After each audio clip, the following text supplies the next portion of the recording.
I met a variety of attitudes and people when I first came here. Everybody knew there'd been steel mills and the steel mills had gone out. Everybody knew the population had decreased. There were other people I met who thought it's dying, and some people had a sense that this was a beautiful place that could be made more beautiful in the future. It could be a beautiful little place that people would want to live here and work here.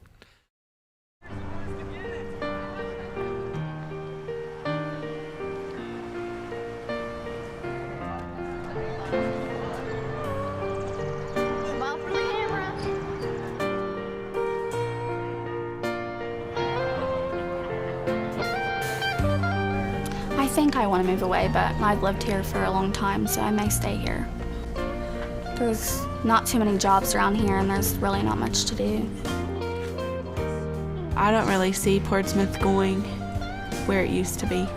I don't see anything like that opening up because of all the bigger industries and all the industrialization from other countries. I don't see us ever opening back like we were.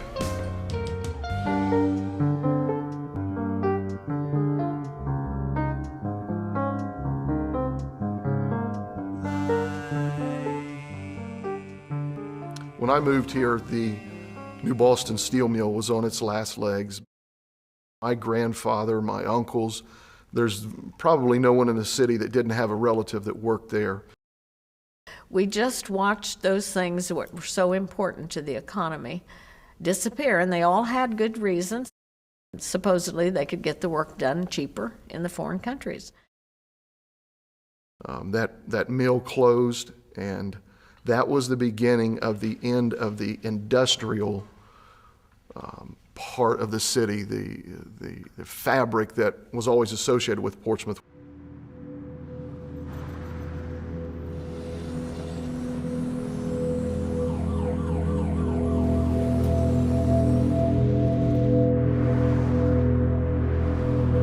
When transitions like that take place, something's got to give.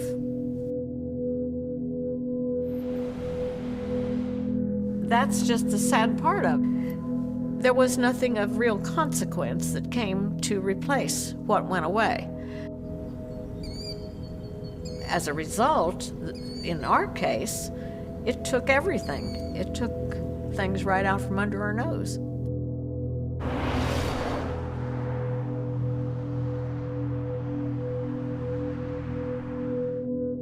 By no stretch of the imagination is Portsmouth unique. You can pick up a newspaper or go to the internet, and small communities all over the United States are desperately seeking a niche, something that will bring people, will bring jobs, will bring even larger industries. Since that's happened, we've seen the growth of Shawnee State University, the growth of the hospital, and we see more of a service type of community now, and I imagine that that's true throughout the country, that we're becoming more service-oriented than we are large industrial-type cities that revolve around a steel mill or a shoe factory.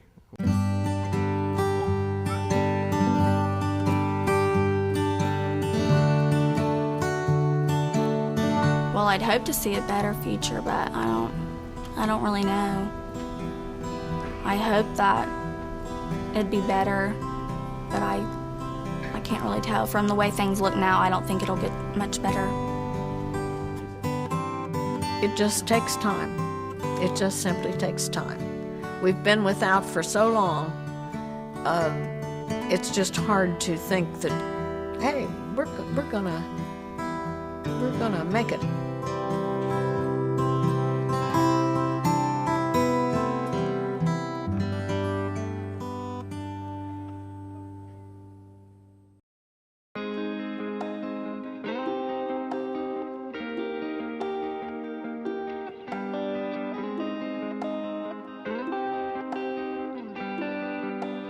Dr. Shabady was in the process of becoming semi-retired, so he went with his wife on a trip.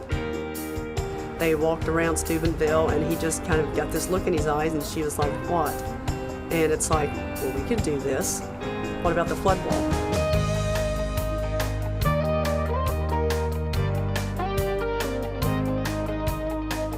was just absolutely excited at the thought of it, but I didn't think of it. He thought of it. I presented the idea to Bob Morton the next morning.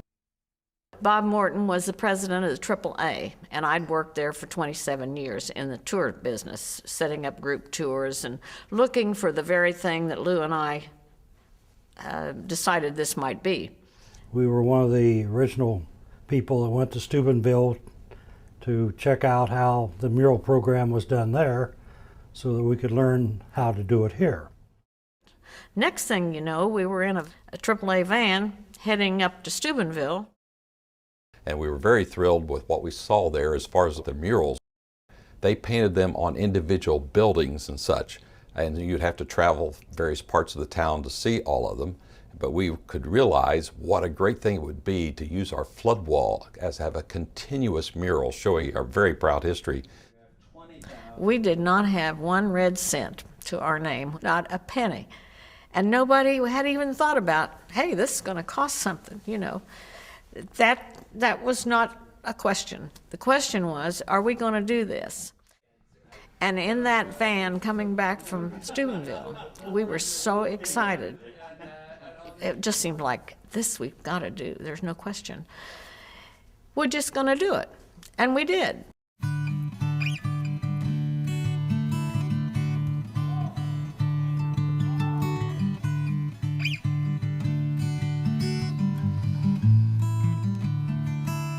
Grandpa came here in 1910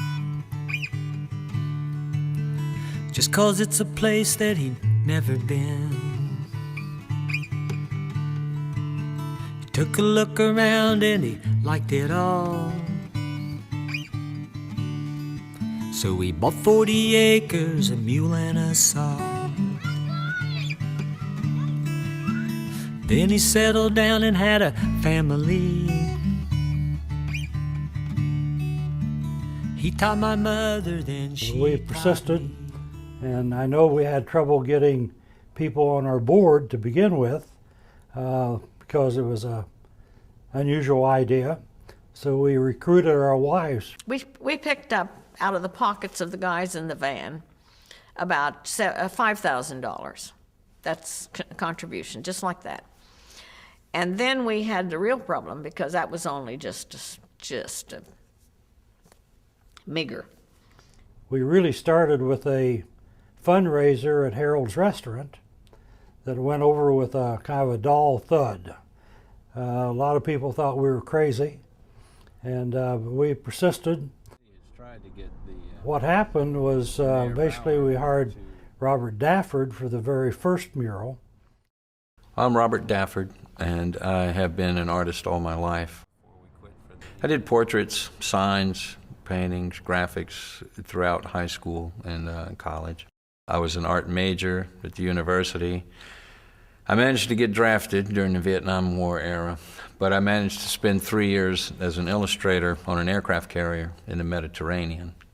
Got to see great museums, a lot of great art, and it confirmed my desire to be a painter of big paintings.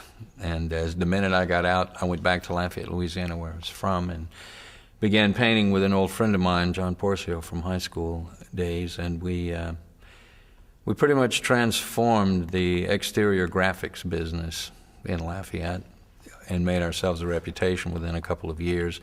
I was pretty much just getting mural commissions.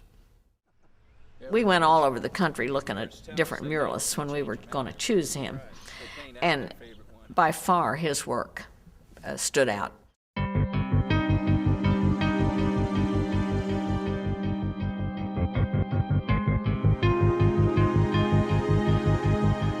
When I first came to Portsmouth and looked at that wall, it really looked more like a prison wall.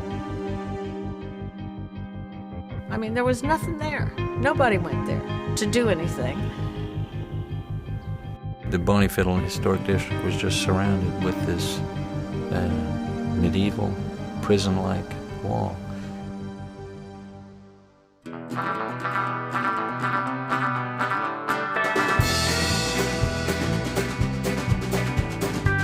So we have 3 levels of development. First is real simple. The second was more developmental, and the third is about finish work. The finished artwork is all done on the wall. We don't do, exacting 100% sketches. We kind of evolve as they go. It's Robert's style. It's one of his hallmarks. He likes to create the actual finished product on the wall. Chase and Brett mixed up a gallon or 2 gallons of this mid-tone, painted the whole thing this color. It's a purple and blue and black mix. And then I go back over it with black and establish the direction that the water's moving. And then I'm going back over it with a variety of light blue grays to establish the surface texture of the water. Different brushes give you different textures, I get 20 or 30 or 40 little hits out of every touch by using a heavily fingered brush like this, what looks to you like an old beat up brush. It's very specifically beat up, and I'm shaping it, if you notice, in cup shapes, which makes little wave-like forms with each touch. You have to always keep in mind the entire composition, not just the little corner of it you happen to be working on at the time. Always have to keep in mind what the whole thing is supposed to be doing, how big this is in relation to this, and where the lines are leading to, and what kind of colors are creating the amount of depth and the lighting conditions that you're trying to achieve. When you're that close up onto a surface, there's no way to keep yourself registered. So we spend a long time getting back, looking at, checking, you go back up. The longer you do it, the more used you get to working, in scale without having to get it back so much. But you can still get fooled every once in a while. I need that brush off the end there.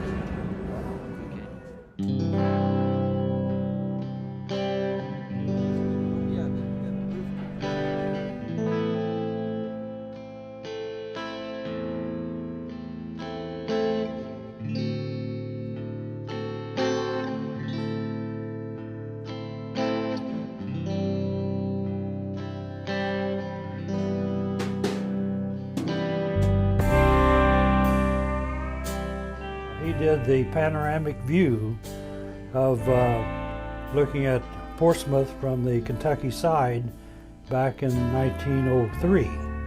And that was a 5-panel mural that got everybody's attention. And when we got the first one on, we had a lot of people who were sort of doubting Thomas's. And They thought it was crazy, which at the beginning, you find that in most cities, the idea of painting art on buildings is thought to be a pretty crazy idea, but I didn't find resistance. Personally, I believe that the town was really not behind the project when it began. I think the connotation of murals was a very simplistic art form. We did have a few letters to the editor and a few knocks, but they were very few. That all pretty much went away after a couple of years when they saw the quality of the work, and were actually physically affected by it. When you stand in front of these paintings, they affect you. And the interesting thing about that is that this one man who wrote a letter to the editor and thought that we could do much better things with our money, eventually, after we got going, I had a few up, and they had a chance to see what they were and what we were talking about and the quality.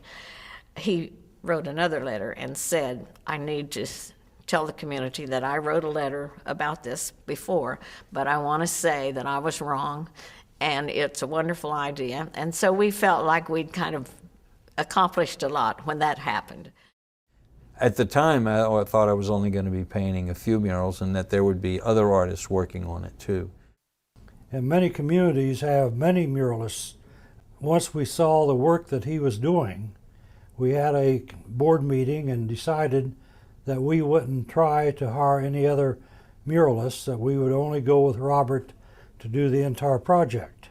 They needed one artist in charge, whether, I didn't know at that time if I wanted to be the guy, because it was such an enormous responsibility. As we looked down that empty wall, thousands of feet of blank, it was enormous. I couldn't imagine one artist doing that much work and having that much responsibility. But I did believe that they should have one person in charge of it so that the style would be consistent throughout, the approach to the material, the approach to border work and color and research so that it would be consistent. Otherwise, it could be such a hodgepodge of stuff. It would just be maybe a failure of that. And then after a short period of time, they asked me if I wouldn't be the guy to do it. And I said, well, I'll start, and we'll see what happens. I was excited by it, but like I said, it was a daunting kind of a thing to get into.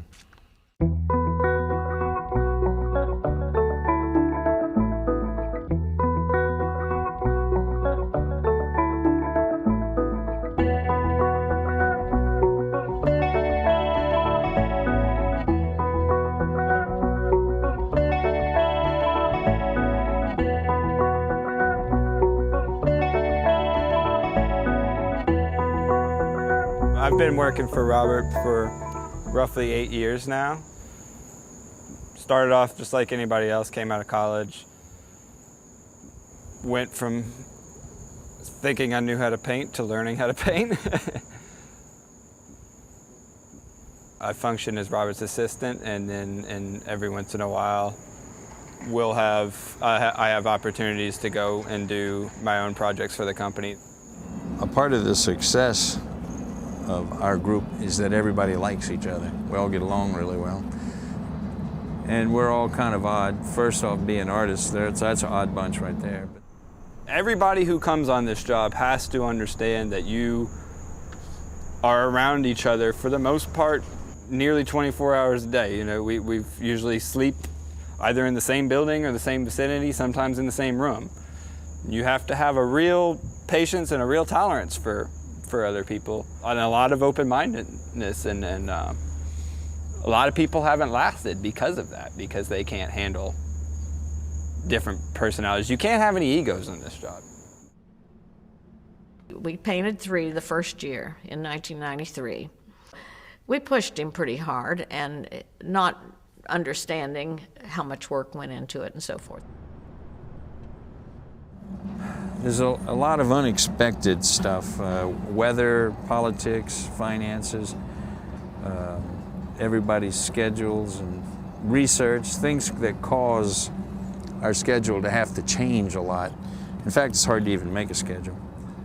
Outsiders look at it as a lot of chaos, and if you don't live well with chaos, then you couldn't do this job. You're welcome. We're going to work tomorrow morning, or I am, if you want to come down. If not, I'll talk to you on the phone. I got to hurry up and get them. I got 38. One of the things that makes a muralist different from another type of artist is the fact that you're doing it outdoors, and it's so dependent on the seasons. Especially during the first, 7 or 8 years of the project, we would get to work at 7:30 in the morning, especially in the summer when the sun doesn't actually go down until 9:30, or we would work until 9:30 at night. And sometimes, we get done shutting down and leave at 10 o'clock, 6 days a week. Once it hits the end of August, day by day, that sunset starts moving farther and farther south. My days get shorter and shorter. The time I can spend out here painting starts contracting more and more. It's like a farmer or some ancient, group. You have to get it done as fast as you can now.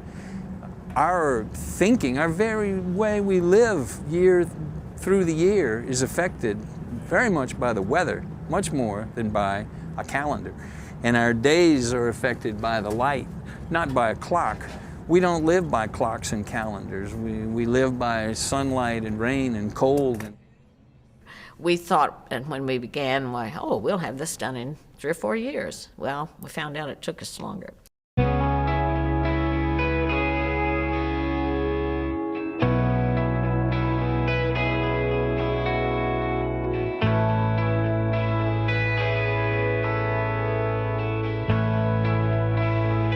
Well, I'm a realist, for sure. And with the scale we work on, it would cost millions to do absolute realism on this scale. We can't.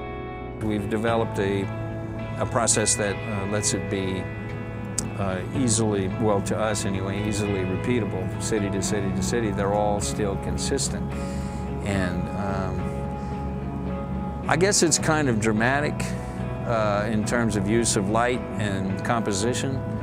And it's definitely based on realism in terms of observation, and it's historical in that we are reporting a lot of stuff from different eras and different places and peoples and events. So it's a kind of it's a painterly historical realism.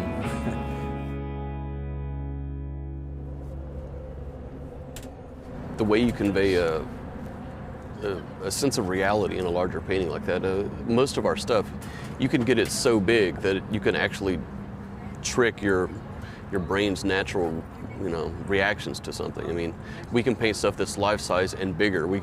Not just like a person, but like an entire scene where you can see a sky and buildings, and you can actually trick them into feeling like they're in a physical space instead of just looking at a two-dimensional surface.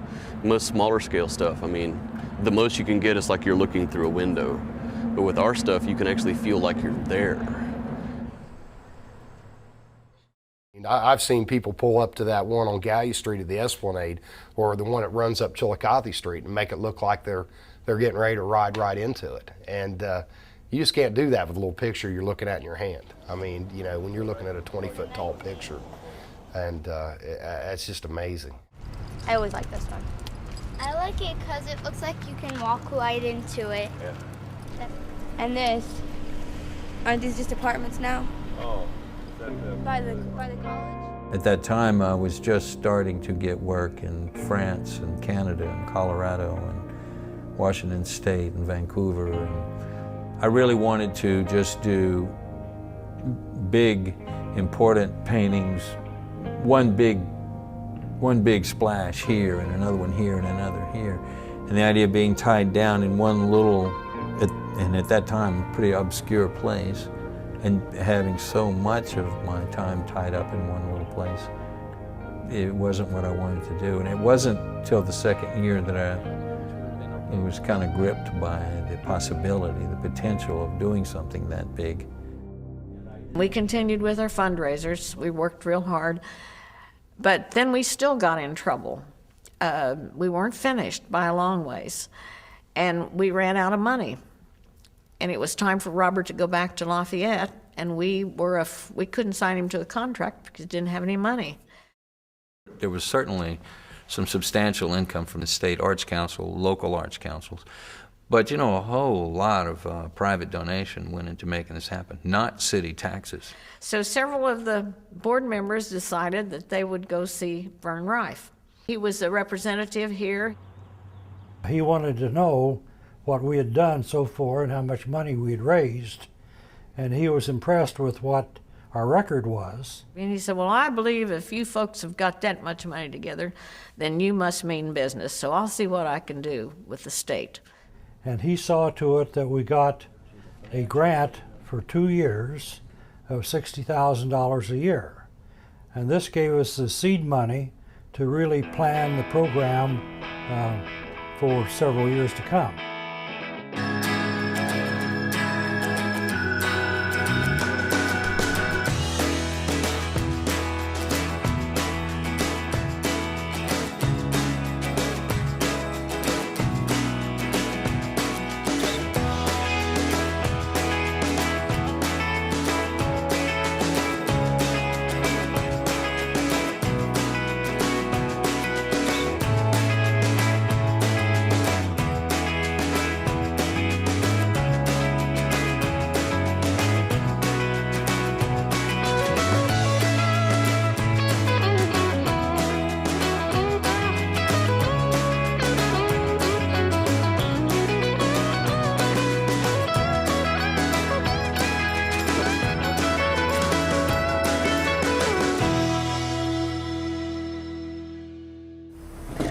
So we put this scene together from some old photographs, one of which is a newspaper clipping in which the Spartans played the Packers for the NFL championship that year and won. The next year, the Spartans were sold to Detroit, became the Detroit Lions. So it was real important they were rivals, and the Bears and the Packers had beaten the Spartans in previous years, and they vowed to get revenge. In this game, they played the entire game with 11 men. They called it the Iron Man game. Really complex photographs like this, sometimes it's worth it to make a transparency and project it because it's so much faster. Now I could draw, and Brett is capable of drawing every inch of this exactly as it is. It would take us 20, 30 hours of drawing all of this to get it exact. And what would that prove? That I can draw it? I don't need to do that. So we did this projection. A projection only gives you a road map, it's blocked in. But these details with the referee and all, I'm drawing that freehand because we don't have that photograph to work from. So now that I've got a hand roughed in here, I'm gonna rough him in. Objective. This is a man. He will be eventually. You can see on some of the other, even just with two colors, once they're put in and they're put in at the right places, you can see what they are. Come over, Robert. 5.5. Yeah, 5.5 inches in from the blue over. I gradually learned using the town's own information, their own history, to make the paintings their paintings, is what gave them pride in the art, and that making that art a key factor in drawing tourists, changing their economy, increasing their pride, was part of a process. And Portsmouth was the biggest opportunity to do all of that in one place. With every shot of the mural that he did, I think that he sat down and he got to know the people, and or the whatever he was putting up there, just like with us. A lot of us sat down and with him, and and we wanted to make sure that the bikes that are in the mural, they were PMC only people in the club. They just weren't pictures of motorcycles off the street, that they were pictures of people that belonged to the club at the time. So yeah, he took a lot of personal interest in it, and it really shows. My favorite mural there, probably the motorcycles one. I really loved doing that. Yeah, I do a lot of photorealist work on my own, so working on that one was a lot of fun. It's like painting mirrored surfaces. You're not painting the actual surface, you're painting everything that's reflected in them. So you can do all these different multiple layers of reality in that one thing that is actually something else. If you look at our mural and you look at the sunglasses, he's got our clubhouse and the river and the two different lenses, just like if the glasses was on somebody's face and riding down the street. I mean, this is like, even in Cincinnati, this is well known. A lot of people travel out here just to see it and learn about the guy that done it. And if you look real hard on this hubcap of this one mural of the bikes, you'll see the man who actually painted it in the reflection of the bike. It was actually my idea to include Robert in the hubcap. He had taken all the reference photos for it from actual bikes that the motorcycle club members owned. And in every one of them, there's this little reflection of Robert with his camera taking the pictures. So in that one, just the hubcap is about 4 feet tall. It's a big moon hubcap, just this one reflective chrome concave surface. So as I was painting it in, instead of usually, you'll X things like that out of photographs. You don't include the photographer. It kind of breaks your illusion. But in that one, I just went ahead and painted Robert reflected in the shape of the hubcap with his camera and his hat.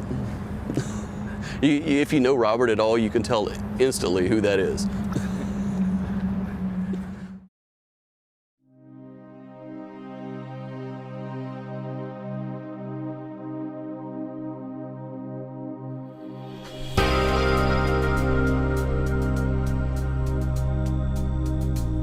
It was a very old part of town. It was the center of town when the town was incorporated some 200 years ago.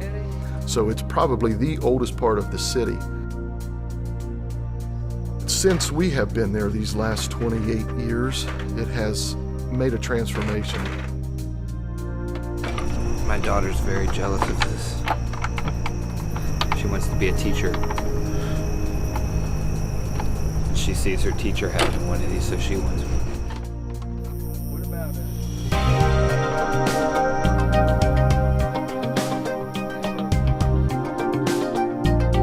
You know, in ancient cultures, the artist was a part of the tribe who received visions, who gave visions, who listened to the feelings, who gave back what the tribe felt, what the tribe needed to feel, needed to see.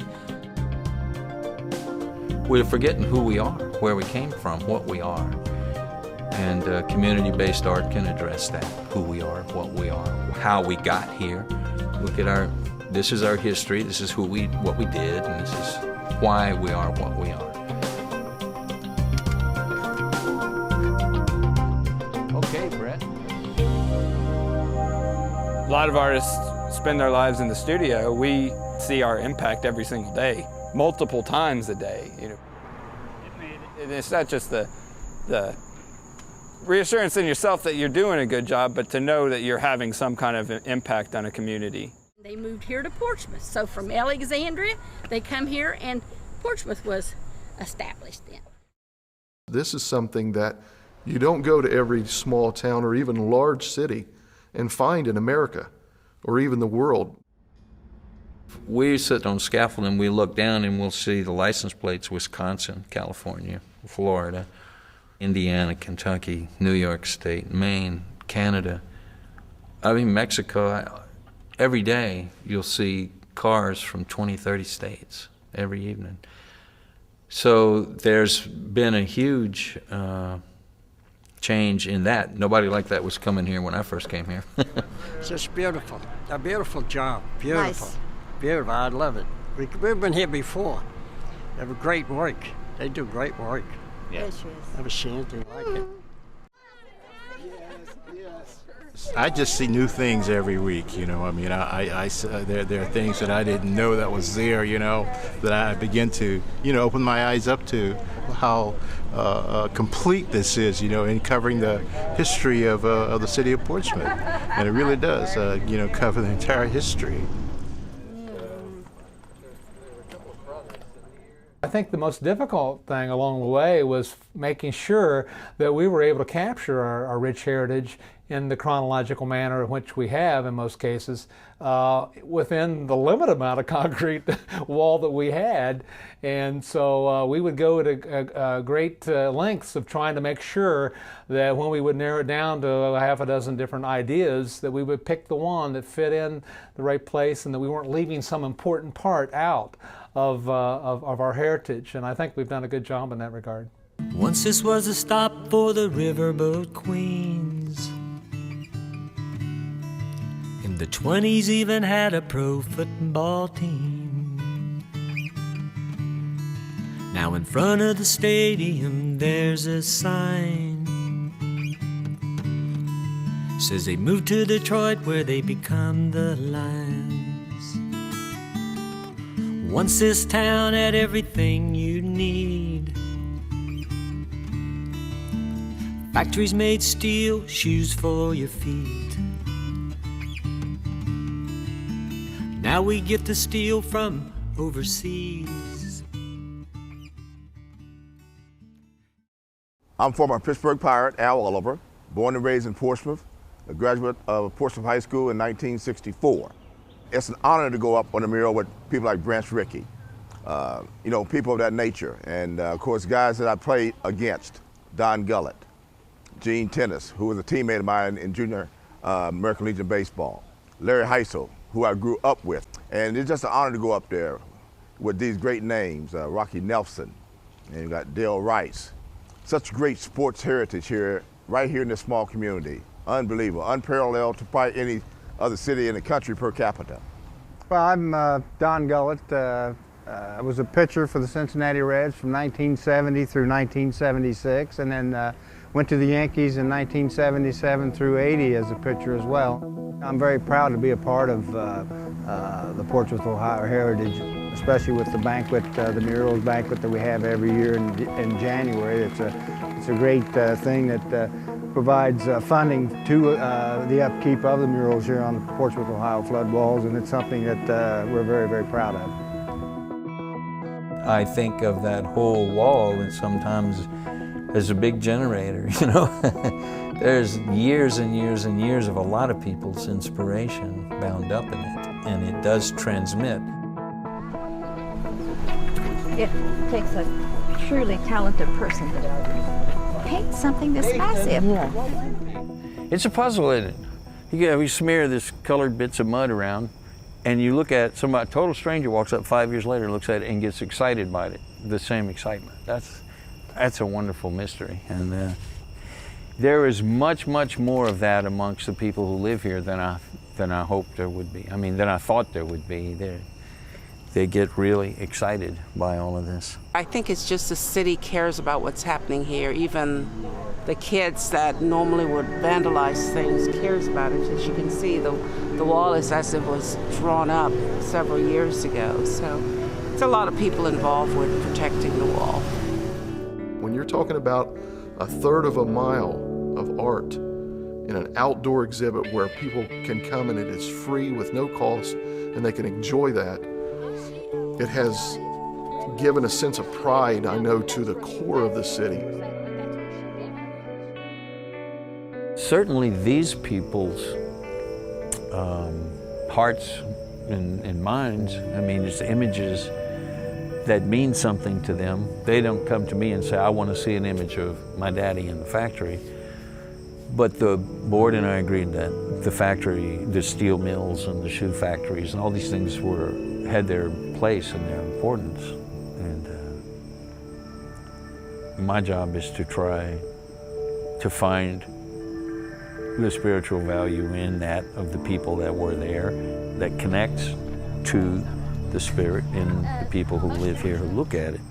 So there's an exchange and they get something from it. I don't know what you call that. I don't know what you call that.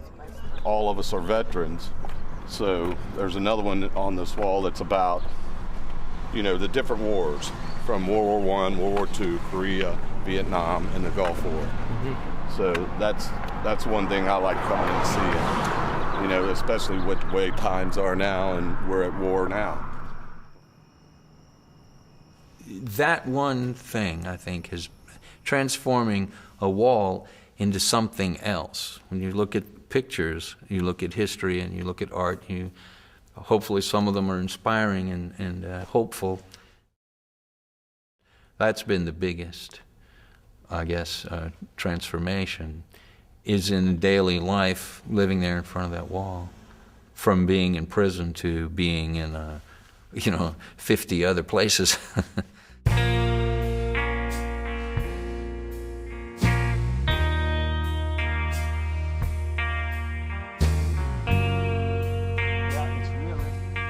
I really like this because it looks real, beautiful, very nicely done.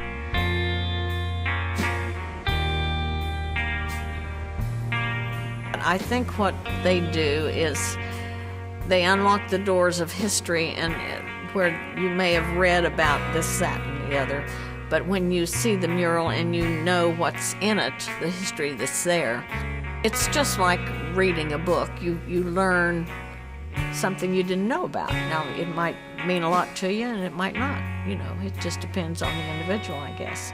Things like that matter a lot to me.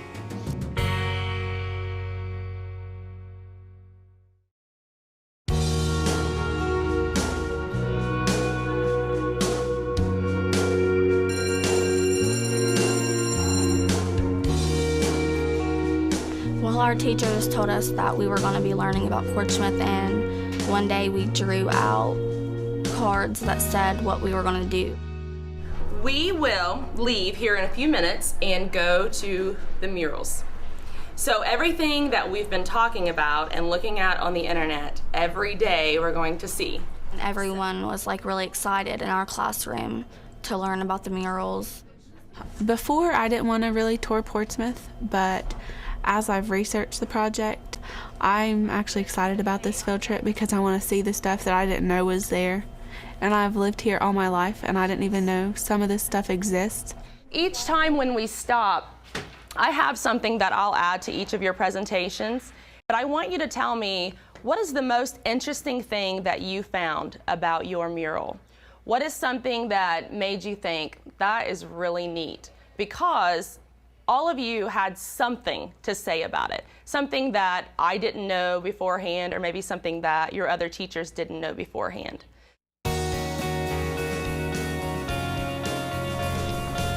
I'm Amanda Munyon. I'm 26 years old and I've lived here my whole life. I have taught high school for the past 5 years. The whole point of this project is to understand why the Portsmouth people and the citizens of Portsmouth decided that this was so important. I wanted to open their eyes to the rich heritage that we do have, and they grasp an understanding of, there was life before the year 2000.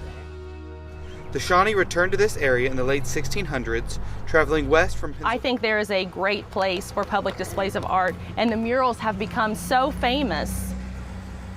The murals of Portsmouth, Ohio have almost become its identity. That's the one that we took the pictures of. What really interested me was the flood. Something so devastating happened and we rebuilt. It's like the town came together so strong and we rebuilt everything. And it rained for 22 days. 10 people died. Well, I did my presentation on the 1937 flood, and I found out that only one person died in Portsmouth, and I couldn't believe it because it was a humongous flood, and I figured hundreds of people would have died, but only one died. After something like that happened, it's hard, Portsmouth could be a lot worse than it is now. Here is the old Portsmouth High School, and remember their first class graduated 5 people. Murals are a strong visual that is something for them to see. Rather than hearing me talk about something, they can actually see it up close and personal. I feel amazed. Signifies everything that's happened, and we used to do this and we had that, and so I can see it and kind of try to relate. Robinson, why is that a big deal? Something that a Portsmouth native did changed the world, opened the color barriers for everyone. So they should be good for another 10 years. I think they did a really good job, just how they put all kinds of people in it, and when I look at them, I just see all the stories that happen from way back. I wish we still had this stuff now. Most of them will live in Scioto County for the rest of their lives. We can educate this group, who can educate their descendants, and so on. I have already heard them talking in class about going home and telling their parents. And so that's something that I want to be contagious. I want this knowledge to be contagious and to go on.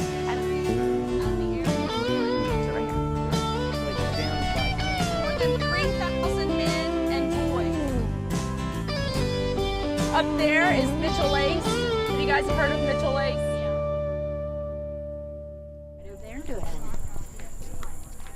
We meet a lot of people who are curious about why this project happened. One of the humorous side notes is they want to know if this flood wall that protects the city was built just for the purpose of creating the murals, and we find that humorous. It's the fact that every year people will come up and just be mad, just hopping mad that we painted out their favorite mural and are painting over it with something else. And we'll say, no, this was a blank panel, there was nothing here before. Oh, yes, there was. Well, that's because Bob's committee had so much money. Or those people like blank panels. Oh,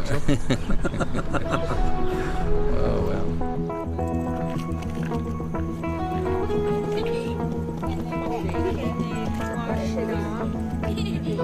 First press is there. Where's the top? Here's the press.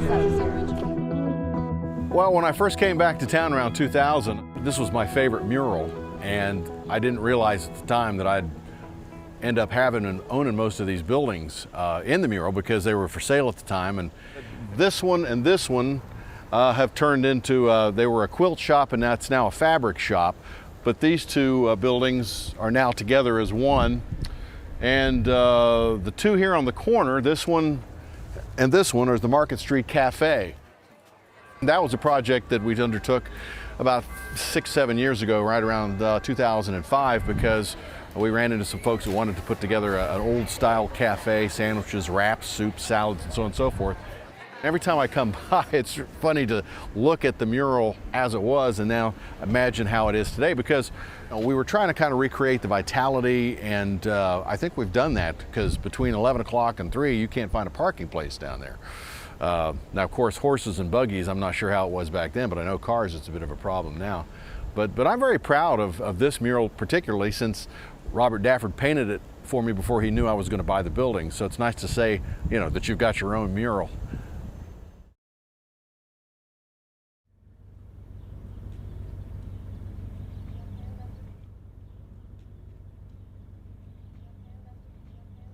Development, nuclear weapons grade products they make there.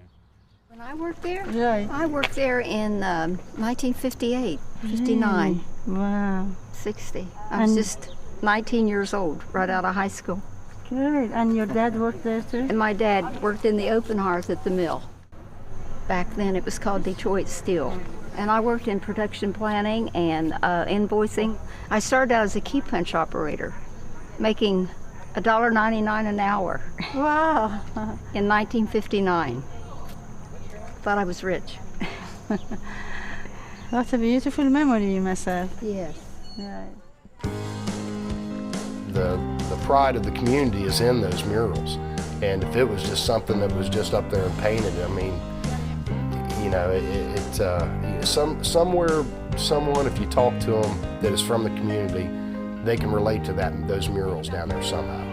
Whether it be a family member in it or an experience on a certain flood wall where maybe they went down Chillicothe Street during that era of time and remember certain buildings they used to go to, stores they used to go to. You know, I know when my mother and father were alive, I remember them talking about the Millbrook Park, and I remember them talking about the roller coaster up there. And there's a lot of things, you know, in those murals that everybody in our community can relate to somehow, some way.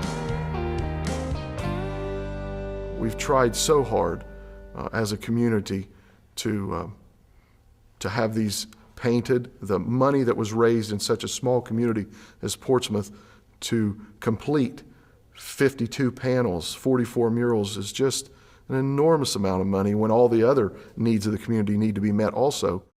There was so many people who gave money to help locally, businesses and individuals, whether it was, you know, $10 or $10,000. Everybody contributed, and I think that made it a more of a worthwhile project in everybody's eyes.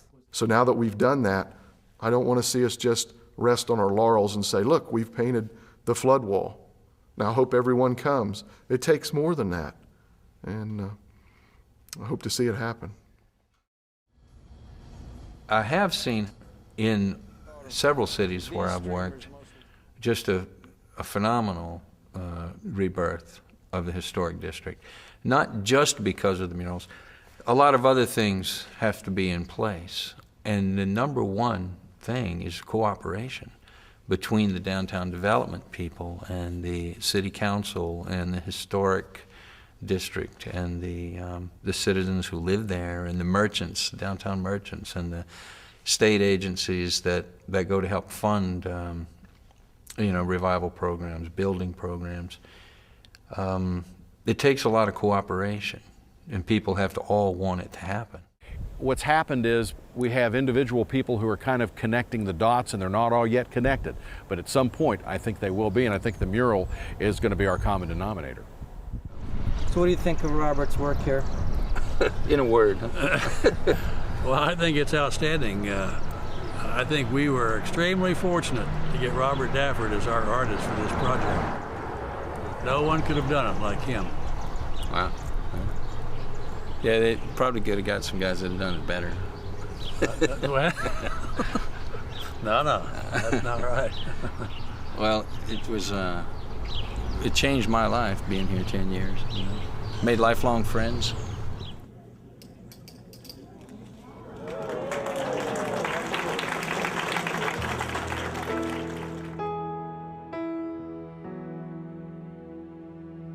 I know that what we did, if it didn't change Boneyfield yet, at least we did change the feelings people have about art, and we changed maybe the feelings they have about themselves. They've got the picture It reminds the community of the things they had to be proud of, because for a lot of years, you know, with the loss of the shoe industry and the loss of the steel industry and everything, I mean, people had forgot why they should be proud of their town and their community and their history. I think it's you know, building a renewed sense of hope there, a pride in the accomplishments of the town, and I think it's a good thing. This is the whole history of medicine and the hospitals. Oh my gosh, look how colorful it is. Wait, up here, end of the street. We want a sense of community, something we can take pride in and be part of. And that's not a struggle that's just unique to Portsmouth. I think it is all over the nation.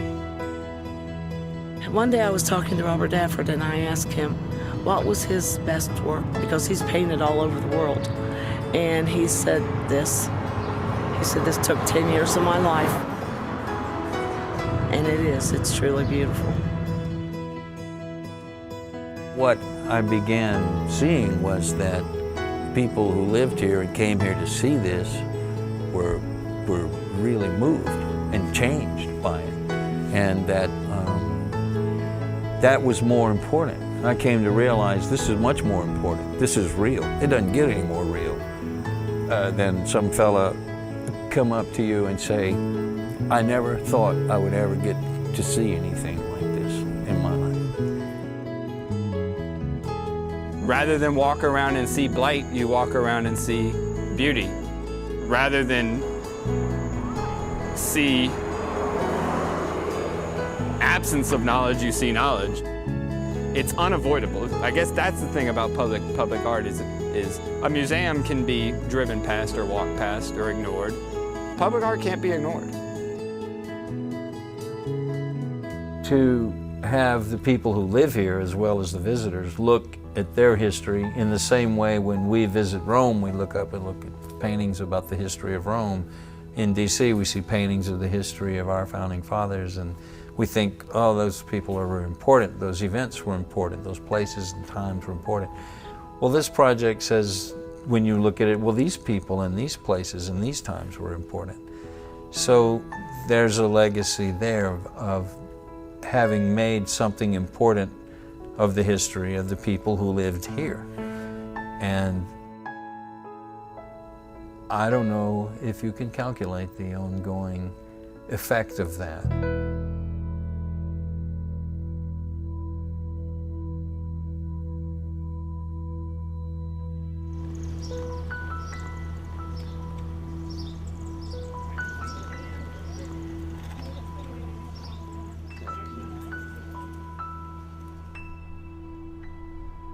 It took a lot of heart and memories and creativity for somebody to think of even painting something like that.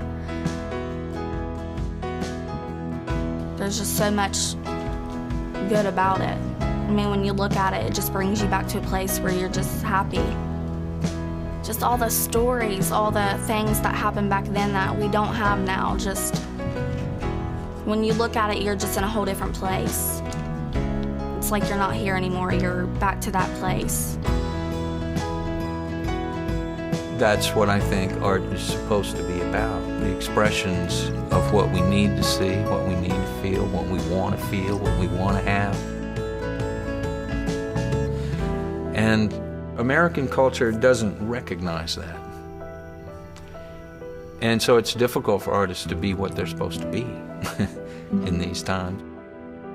And we don't have a way of supporting them to do it. We try. We have a lot of haphazard structures in American culture and government and business to try to do these things. I did a little bit, in fact.